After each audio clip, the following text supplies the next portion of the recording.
അർച്ചനയുടെ വയറ്റിൽ കിടക്കുന്നത് ഒരു ആൺകുഞ്ഞാണെങ്കിൽ അത് അനൂപിന്റെ അനന്തരവനായിട്ട് വരില്ലേ?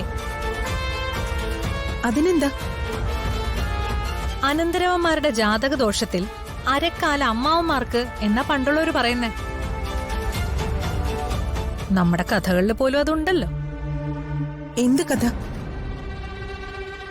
സാക്ഷാൽ ശ്രീകൃഷ്ണന്റെ കഥ കേട്ടിട്ടില്ലേ നീ? അത് ആ കുഞ്ഞ് വയറ്റി കുരുത്തപ്പ തന്നെ അച്ഛനെയും അമ്മയും പിടിച്ച് ജയിലിലിട്ടു. എന്താ കാരണം? ആ കുഞ്ഞ് കാരണം അമ്മാവനായ കംസൻ മരിക്കുമെന്നല്ലായിരുന്നോ ജ്യോത്സ്യന്മാര് പറഞ്ഞത്? അതും ഇതും തമ്മിൽ എന്താ ബന്ധം? ബന്ധമുണ്ട്. ഇനി ഞാൻ പറയാൻ പോകുന്നത് നീ ശ്രദ്ധിച്ചു കേൾക്കണം. അർച്ചനയുടെ വയറ്റിൽ കിടക്കുന്ന കുഞ്ഞിന്റെ ജാതകദോഷം കൊണ്ട് സംഭവിക്കാൻ പോകുന്നതേ അനൂപ് ജയിലിൽ പോകുന്നത് മാത്രമായിരിക്കില്ല. ചിലപ്പോ നിന്റെ കഴുത്തിൽ കിടക്കുന്ന താലി വരെ അറ്റുപോയെന്നിരിക്കും. സംശയമുണ്ടെങ്കിൽ നീ ഏതെങ്കിലും ഒരു ജ്യോത്സ്യനെ കണ്ടു നോക്ക്.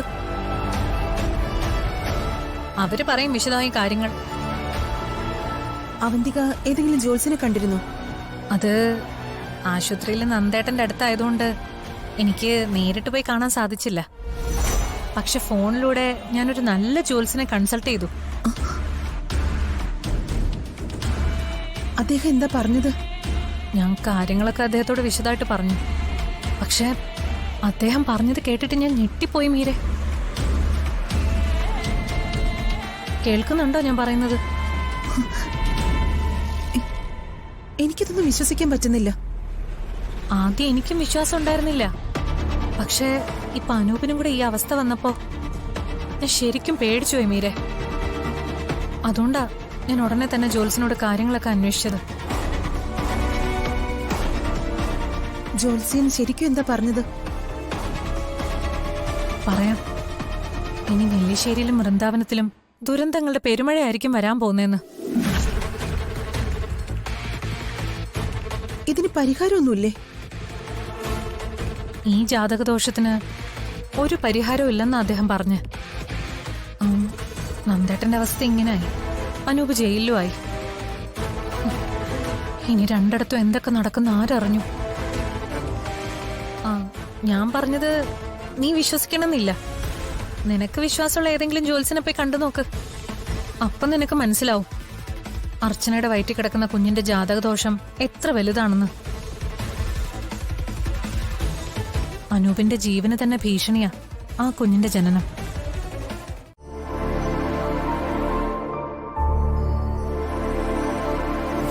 ഡോക്ടർ, എന്റെ നന്ദേട്ടൻ എങ്ങനെയുണ്ട്?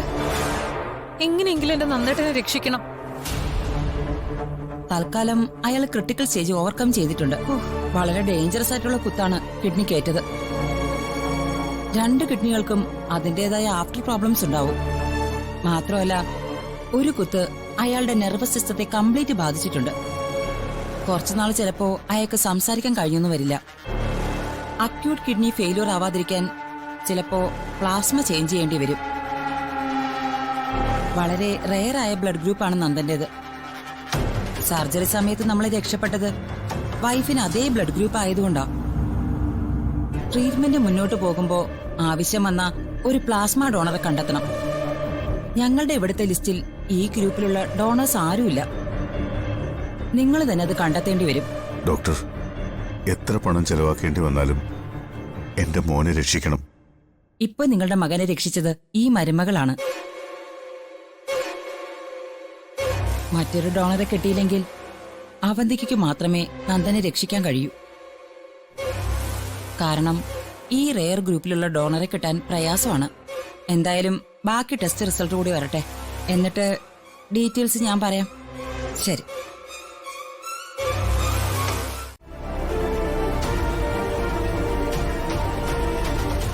മോളെ, സമാധാനപ്പെട്. അച്ഛൻ ഇതൊന്നും അറിഞ്ഞില്ല. ഇത്രയും നാൾ നിങ്ങൾ രണ്ടുപേരും സന്തോഷത്തോടുകൂടിയാണ് ജീവിക്കുന്നതെന്നാ അച്ഛൻ വിചാരിച്ചത്. പിന്നെ നിങ്ങൾക്കിടയിലെ വഴക്കും ബഹളവും അതൊക്കെ സാധാരണ ഏത് കുടുംബത്തിലും ഭാര്യ ഭർത്താക്കന്മാർക്കിടയിൽ ഉണ്ടാകുന്നതാ. അങ്ങനെ അച്ഛൻ കരുതിയിരുന്നുള്ളൂ. പക്ഷേ ഇത് അച്ഛൻ അറിഞ്ഞില്ല മോളെ. അത് മാത്രമല്ല അച്ഛ, നന്ദേട്ടൻ എന്നോട് കാണിച്ച ക്രൂരത. ഞാനൊരു കുഞ്ഞിന് വേണ്ടി ആഗ്രഹിച്ചപ്പോ നന്ദേട്ടൻ അതിനും എതിര് നിന്നു. എല്ലാ ഭാര്യമാരെയും പോലെ ഒരമ്മയാവാനുള്ള ആഗ്രഹം എനിക്കുമില്ലേ? നന്ദേട്ടൻ അതിനും വിലങ്ങുതടിയായിട്ട് നിന്നു. ഇപ്പൊ നന്ദേട്ടൻ കിടക്കുന്ന ഈ അവസ്ഥയിൽ എനിക്കിനി അങ്ങനെ പോലെ ഒരു പ്രതീക്ഷ ഉണ്ടാവുന്ന അച്ഛന് തോന്നുന്നുണ്ടോ? മോളെ, അച്ഛൻ വിഷമിക്കണ്ട. ഇതൊന്നും എനിക്കൊരു പ്രശ്നമല്ല. അച്ഛനും ആ കുടുംബം എനിക്ക് ഏറ്റവും വലുത്. അതിനുവേണ്ടി ഞാൻ എന്ത് വേണേലും ചെയ്യും.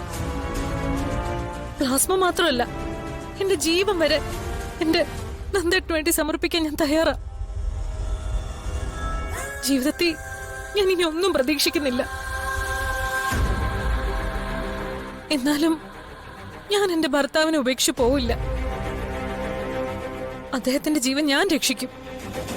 എന്റെ പൊന്നു മോളെ, എനിക്കുള്ളത് മുഴുവൻ നിനക്ക് തന്നാലും നിന്റെ ഈ നന്മയ്ക്ക് അതൊന്നും പകരമാവില്ല. എനിക്ക് മറ്റാരെക്കാളും വലുത് ഇപ്പൊ മോള് തന്നെയാ.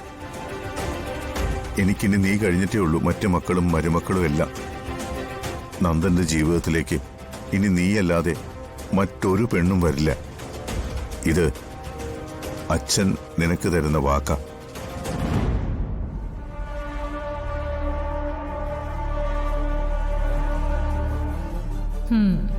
കിളവൻ വീണു.